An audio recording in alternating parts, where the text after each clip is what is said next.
बिस्मिल्लाहिर्रहमानिर्रहीम। आज 20 मार्च है। आज वर्ल्ड ओरल हेल्थ डे होता है, जिसके अंदर दांतों की बीमारियों और मुंह की बीमारियों के ऊपर फोकस किया जाता है।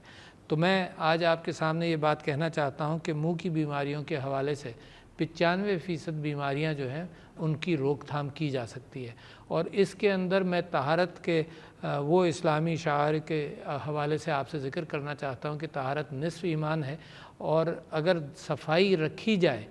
पाकिस्तान एक ऐसा मुल्क है जहाँ पर इलाज बीमारियों का मुश्किल है, पैसे बहुत खर्च होते हैं, मगर एहतियात, बीमारियों से एहतियात सबसे ज़्यादा अहम रहेगी। तो अगर एहतियात की जाए तो मेरे नबी सल्लल्लाहु अलैहि वसल्लम की हवाले से मैं बात को शुरू करना चाहता हूँ। तकरीबन 21 अहादीस सही बुखारी में है और 186 अहादीस हैं अगर 8 अहादीस की बड़ी किताबों का मजमुआ किया जाए। और क्या अहादीस हैं कि वो मिसवाक को, जो आजकल का ब्रश है, वो कान में रखते थे, हर वक्त मौका मिलता था उसको इस्तेमाल करते थे।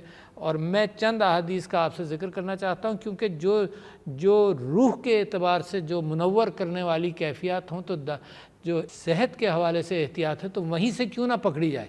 बाद में डॉक्टरों के मशवरे और रिसर्च के मशवरों का मैं ज़िक्र कर सकता हूँ, मगर वहाँ से पकड़ी जाए कि मेरे नबी सल्लल्लाहु अलैहि वसल्लम फरमाते थे कि जब फ़रिश्ता वही लाता है तो वो मुझसे कहता है कि आप और मिसवाक करें। और मुझे कहने लगे कि मैं इतनी मिसवाक करता हूँ कि मेरे मसूड़ों में छाले पड़ जाएं, इतनी ज़ोर से मैं मिसवाक करना चाहता हूँ।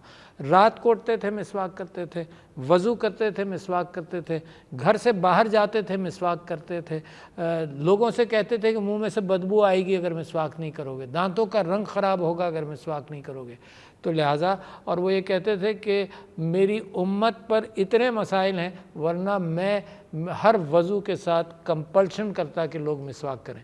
तो लिहाजा मैं आप लोगों से गुजारिश करता हूँ। और आखिरी काम जो उन्होंने किया, जब वो उनकी रूह यहाँ से रहलत करी, उन्होंने मिसवाक को बड़े हज़रत अबू बकर के बेटे वहाँ बैठे थे, उनके कान पर मिसवाक लगी देखी तो उसका कोना तोड़ कर किसी ने नरम किया, बीबी आयशा ने नरम करके उनको दी, तो आखिरी वक्त में वो मिसवाक करते हुए उनका हाथ दलक गया। तो मैं ये कहता हूँ कि डेंटिस्ट्री में, दांतों की बीमारियों में इससे बेहतर चीज़ नहीं है। अच्छा, दिन में लिहाजा ब्रश करें, यानी उस ज़माने का ऊँट है तो आज आप गाड़ी में सवार होते हैं, उस ज़माने की मिसवाक से बेहतर अंदाज से ये ब्रश है। मगर जो लोग सुन्नत पूरी करना चाहें, मिसवाक इस्तेमाल करना चाहें, ज़रूर करें। मैं आपसे गुजारिश करता हूँ कि दिन में 2 मरतबा ज़रूर अच्छी तरह से दांतों को साफ़ करें, और ये सारे फ़वाइद जो हैं, बीमारियों से भी दूर रहेंगे, सेहत भी बेहतर रहेगी। इसका ताल्लुक़ क़ल्ब की बीमारियों के साथ भी है, और बदन की बहुत सारी बीमारियों से दांतों की सेहत का ताल्लुक़ है। सौंफ, सुपारी, छालिया से गुरेज करें, क्योंकि मुंह का कैंसर होता है। तो लिहाजा इन चीज़ों के अगर आप एहतियात करें तो एक हिस्सा बीमारी का इस मुल्क के अंदर काबू आ जाएगा। इसमें कोई पैसे नहीं खर्च होते, इसमें कोई फॉरेन एड की ज़रूरत नहीं है। जस्ट तहारत, हर चीज़ के अंदर तहारत को अफजलियत दें और मिसवाक ज़रूर करें। ये मेरे नबी का कौल है, इसके अंदर कोई कोताही का इम्कान नहीं है। बहुत शुक्रिया।